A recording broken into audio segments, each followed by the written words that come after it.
the Happy Scientist podcast. Each episode is designed to make you more focused, more productive, and more satisfied in the lab. You can find us online at bitesizebio.com/happy scientist. Your hosts are Kenneth Vogt, founder of the executive coaching firm Vera Claritas, and Dr. Nick Oswald, Ph.D., bioscientist, and founder of Bitesize Bio.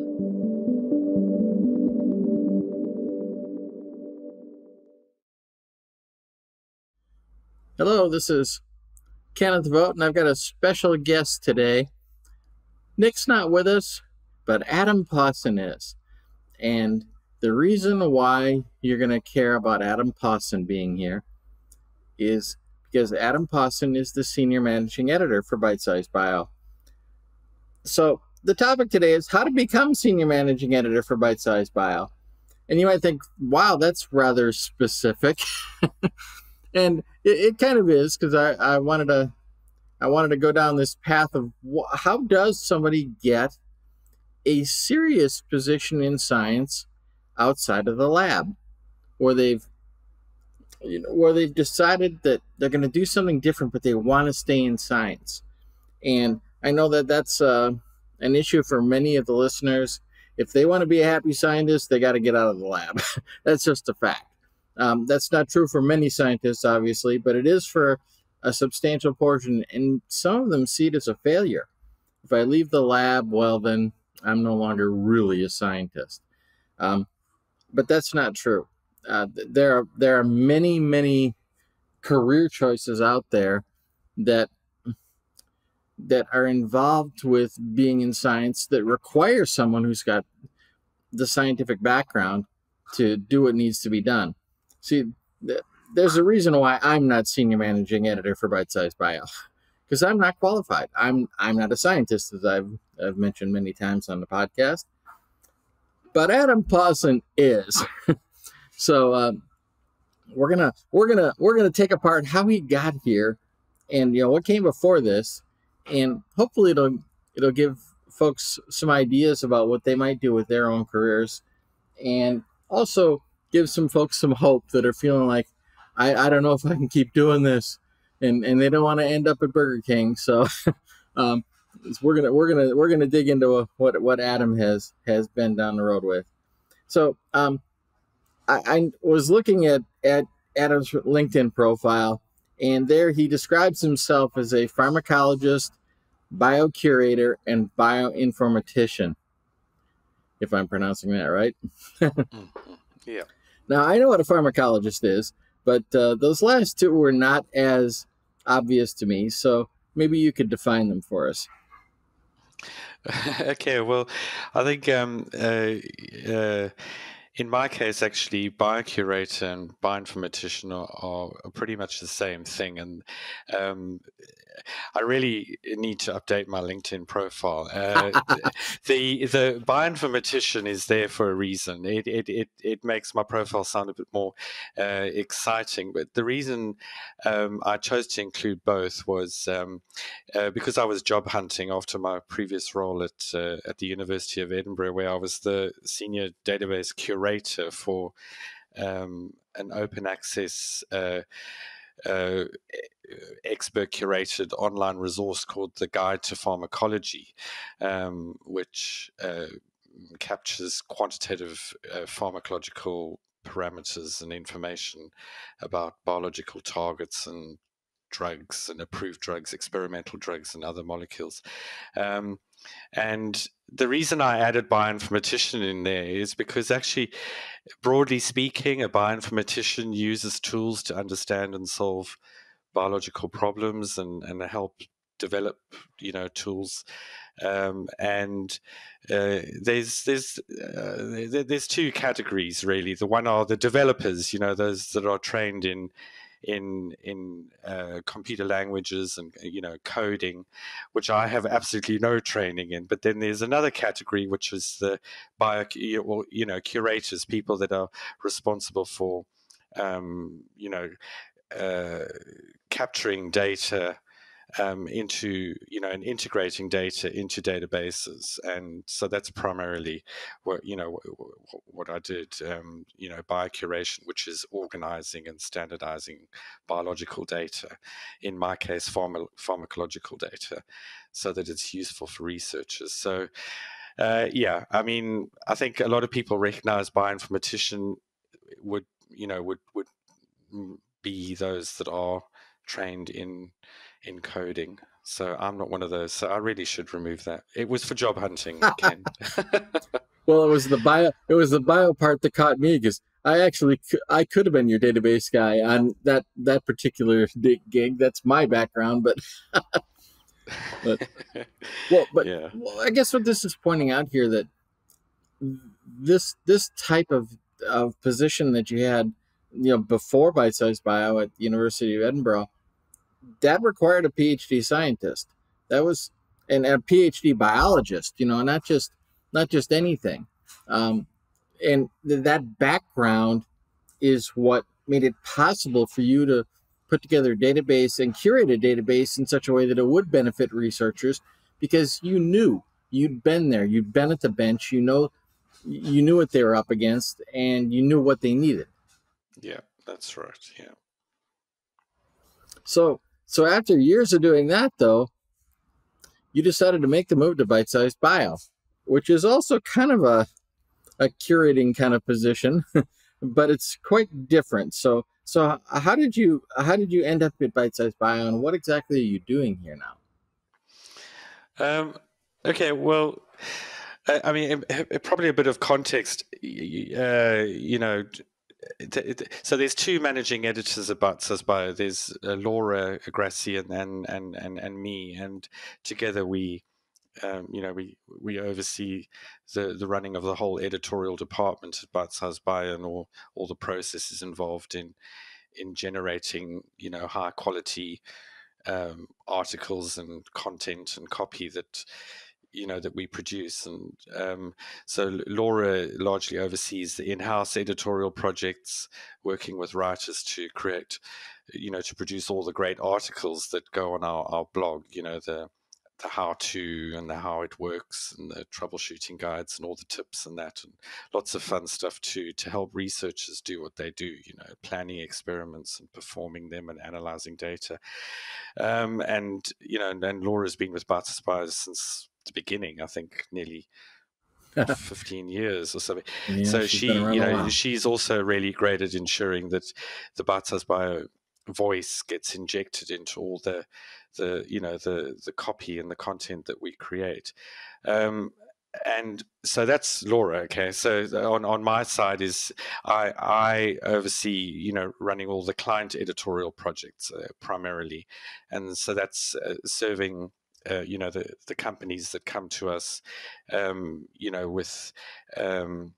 with the idea of running a webinar or something like that. And so my role is to serve those clients, and at the same time inspire our community of bioscientists, the people that regularly visit Bitesize Bio.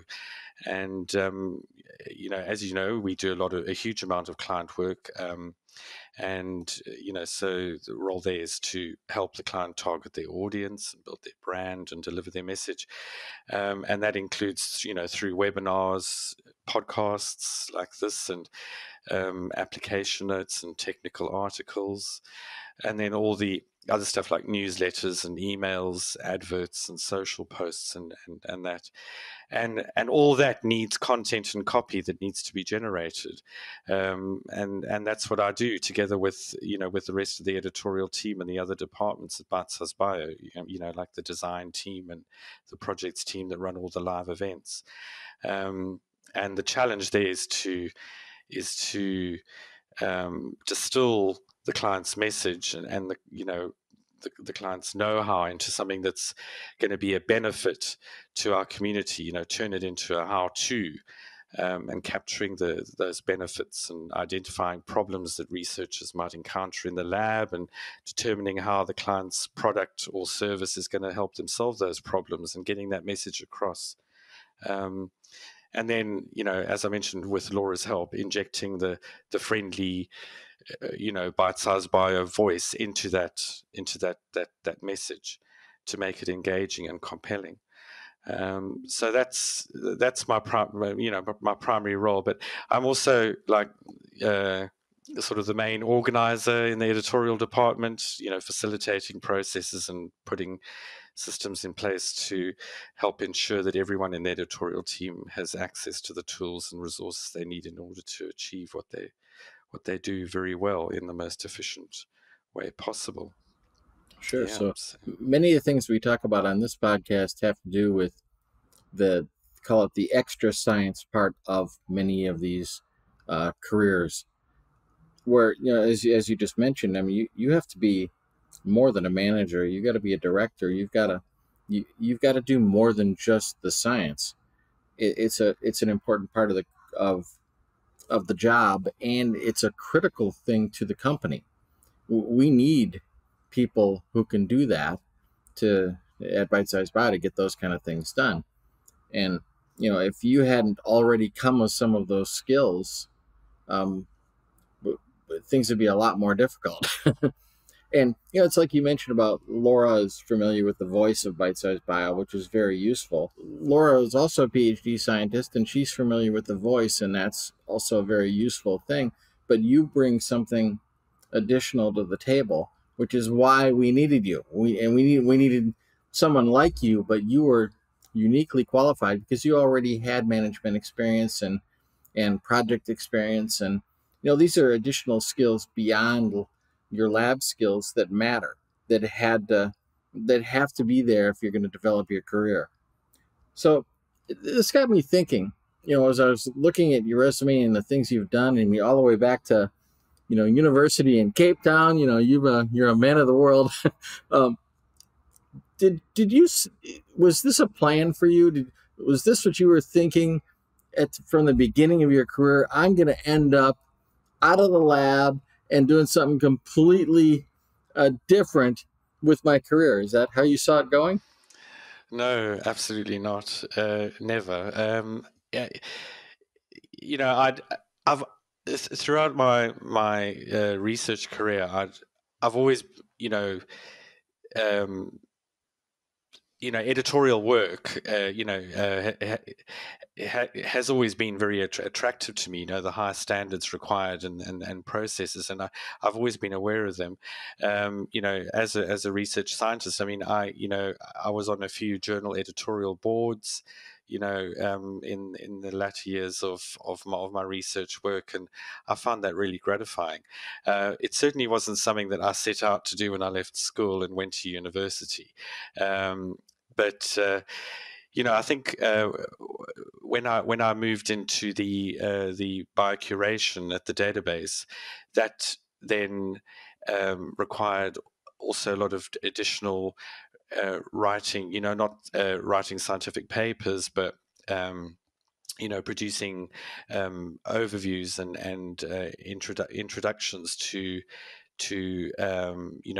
the material that was on the database. And so at that point, again, the idea of editorial work came to the fore, and so I've always been interested in it, but it was certainly not something that I set out to do when I went to university. Sure. But you did keep an open mind as your career was expanding, and it allowed you to see some opportunities that might not have been obvious earlier. Oh, absolutely. And one of the first things that was highlighted to me when I finished my research career, was that there's the science writer opportunity out there, and I briefly explored it, but I in the few months between jobs, but it didn't really get any traction there. And then I found the curator job, but it was certainly highlighted that becoming a science writer is an option if you leave research. Yeah. All right. So that's a question to ask. Do you feel like you left research, or were you going to something else? It's an interesting, interesting question. The way it all happened, Ken, was I felt like I was booted out of research. That's, yeah, yeah. The way things sort of panned out. I mean, we had, I did my postdoc when I finished my PhD in Cape Town. I came over to Edinburgh and did a postdoc with the Medical Research Council, and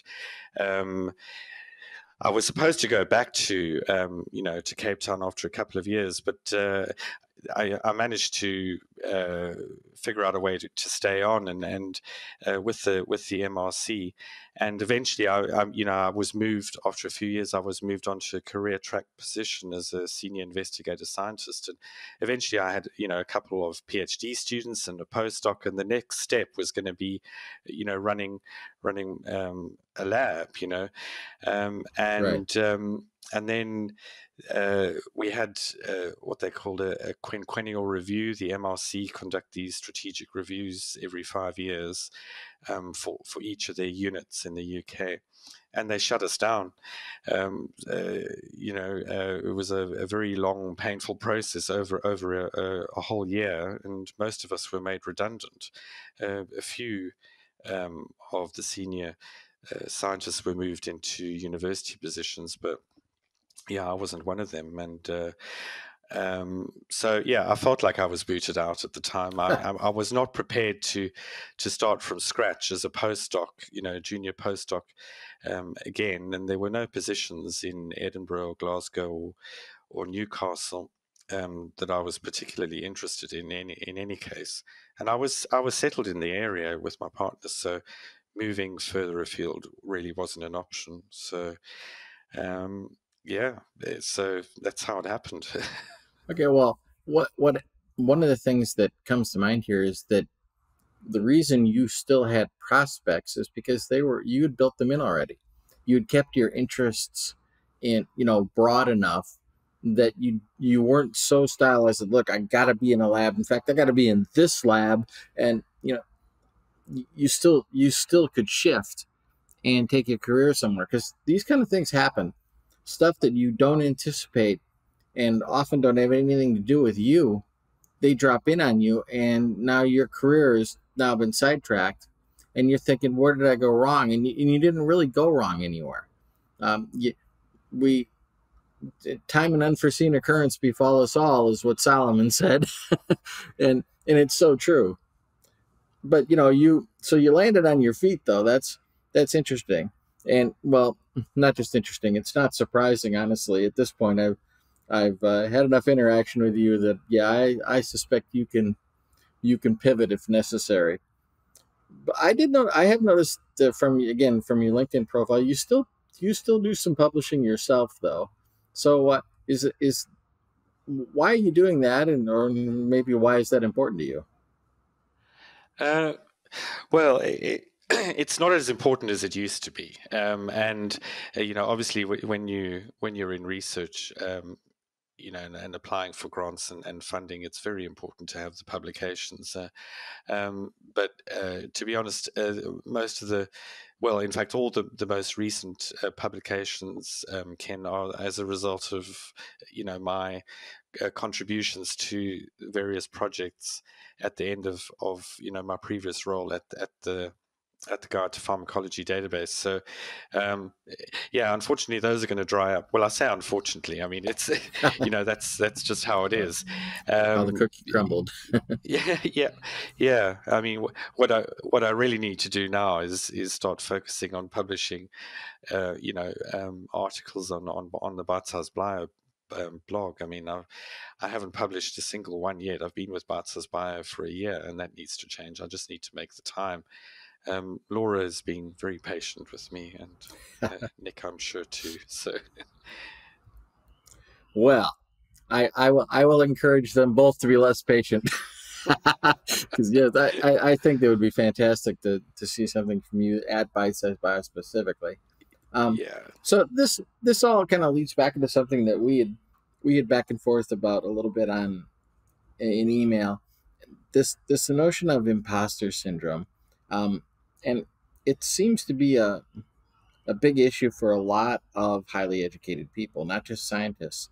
But I mean, you've been doing this a long time now. You've been, a professional scientist by any definition for at least 20 years. Do you feel like you no longer have to prove that you're competent? Do you feel like you're no longer faking it and somebody's going to call you out? Well, I guess so. I don't really know. I think I do sometimes still doubt my abilities, and to be honest, I think perhaps that's because I've started a new role. I mean, okay, I'm a year into it, but there's still a lot to learn. So maybe the new transition, which I love, by the way, is does make me doubt my abilities at times. But I think that's probably normal for anyone starting in a new role. But I think the other thing is I've always been a perfectionist. I'm a Virgo. If you believe in that kind of thing, I don't. And it's worth mentioning, but I don't believe it for a minute. But it's worth mentioning. Well, and maybe because you're always you're aiming for perfection, but you're never going to achieve it. So you're setting yourself up for for failure, or being disappointed with yourself. So yeah, I mean, to be honest, I'd never heard of imposter syndrome until I came to Bitesize Bio and listened to a podcast. But it makes a lot of sense. And for those who would like to hear that podcast, it was called Getting Past Imposter Syndrome. It was episode 10, and we'll have it in the show notes. Yeah. I mean, the other thing is I think that I do feel like I've been very lucky throughout my career. I've had amazing opportunities. It's not that I haven't worked for them, but I have had doors opened, for me, in the few career transitions that I've had, and these opportunities have really presented themselves to me because I've had connections, that have sort of, opened those doors. And, even though I had to apply and prepare and interview for those roles, I had connections there, and there's nothing wrong with that, I guess. Well, of course. And you're being a bit modest there. You fostered those connections, and you earned those connections. It's not just like, well, I just happened to be. It's not like my daddy knew somebody, Yeah, well said there. That's a good way of looking at it. I'll remember that. Fostering them, well, yeah, definitely. And it points to another episode that I will also be in the show notes. Does humility harm your career? Episode 40. So, and this is something that I have noted about Adam, and we don't interact a whole lot because we don't have a lot of crossover in what we do, but we do interact on occasion. And you do have a modest nature, and it's actually quite valuable in the role that you're taking. You don't you don't jump to things. You don't overreact. You're calm in a storm. You can handle live problems because you don't overtax yourself. You don't push yourself beyond your limits, and you know where your limits are, and that's knowing yourself is a really valuable thing for any career.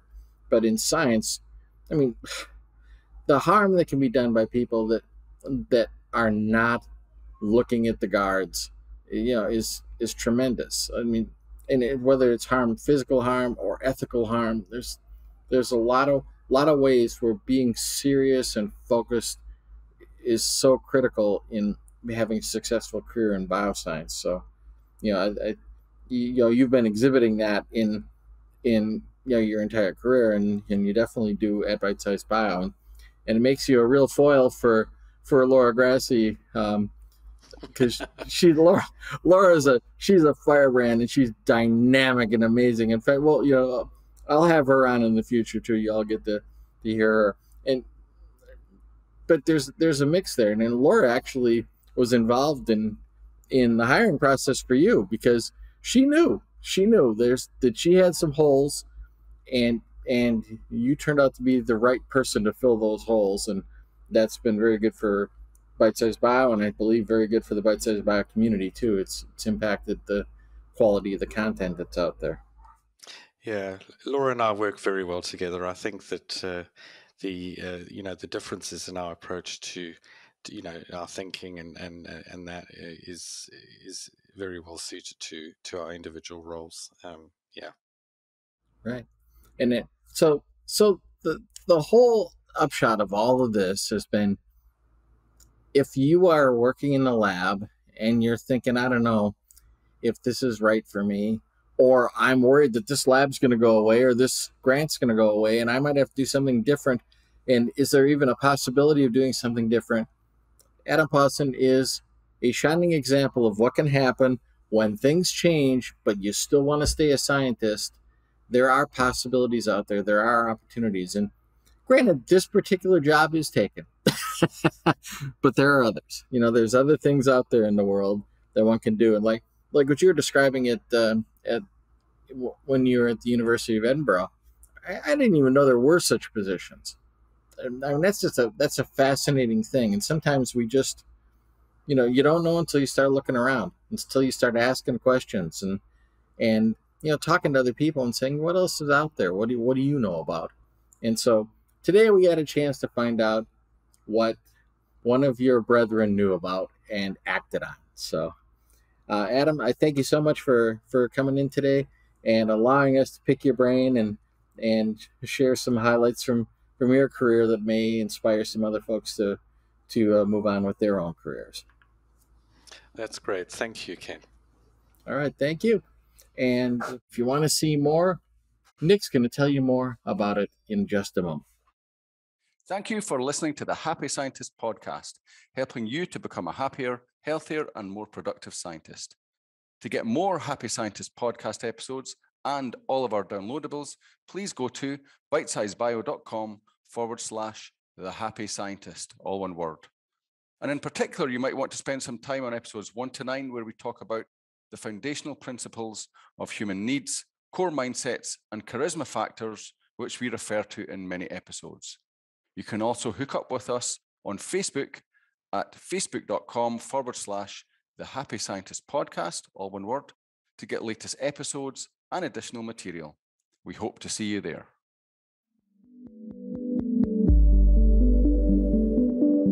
The Happy Scientist is brought to you by Bitesize Bio, your mentor in the lab. Bitesize Bio features thousands of articles and webinars contributed by hundreds of Ph.D. scientists and scientific companies who freely offer their hard-won wisdom and solutions to the Bitesize Bio community.